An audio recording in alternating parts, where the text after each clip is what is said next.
ఈరోజు ఎన్టీఆర్ జిల్లా సిపిఐ శాఖ ఆధ్వర్యంలో రౌండ్ టేబుల్ సమావేశం పెట్టారు.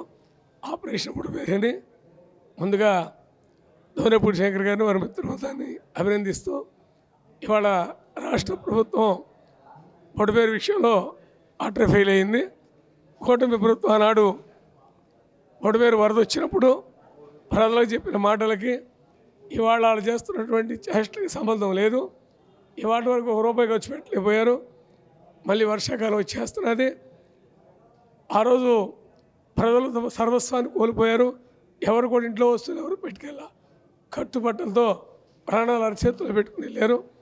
మరి ఆనాడు దాదాపు 1 వీక్ ఆయన కలెక్టరేట్లో ఉండి చంద్రబాబు నాయుడు గారిను చెప్పారు చేస్తామని, మంత్రులు చెప్పారు, పవన్ కళ్యాణ్ గారు చెప్పారు, ఇరిగేషన్ మంత్రి గారు నిమ్మల రామానాయుడు గారు చెప్పారు. కానీ వాటి వరకు ఏం కూడా లేదు.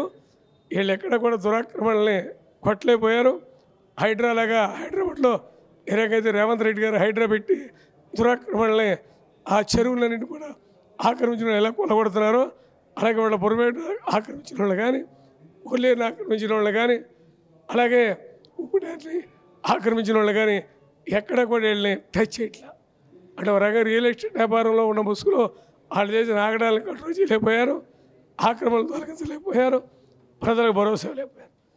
ఈ విషయం మీద ఈ నెల 14వ తారీఖు ధనాజీవులు కూడా నిరసన కార్యక్రమం చెప్పాలని అఖిలపక్షం వాడ నిర్ణయించిన దానికి కూడా కాంగ్రెస్ పార్టీ మద్దతు తెలియజేస్తున్నది. మేమందరం కూడా 14వ తారీఖు నిర్ణయం తీసుకుని అఖిలపక్షం వెళ్ళి ముఖ్యమంత్రి కలవాలా, లేకపోతే మంత్రులు కలవాలా, మిగిలిన కార్యాచరణ ఏం చేయాలి దాని మీద కూడా కాంగ్రెస్ పార్టీగా మేము కూడా స్టాండ్ తీసుకుంటాం. పొడిపేరు ఆపరేషన్ పూర్తయ్యే వరకు కూడా క్షేత్రస్థాయిలో అటు రైతుల్ని ఇటు పొడిపేరు నష్టానికి గురయ్యేటటువంటి బాధితుల్ని కూడా పరిగణలో తీసి పనిచేస్తాను కూడా మనం చేస్తూ మరి ఆనాడు ఆడ చెప్పినట్టుగా కూడా అందరూ నష్టపోయారు, ఇవ్వలేకపోయారు. కొంతమందికి ఇవ్వగలిగారు, కొంతమంది వాళ్ళు కూడా ఎంఆర్ఓ ఆఫీసులు తిరుగుతున్నారు, అయ్యో కొన్ని కంప్యూటర్లో పేర్లు రాలేదన్నారు. నష్టం సమానంగా అందరూ కూడా ఈక్వల్గా జరగలేదు.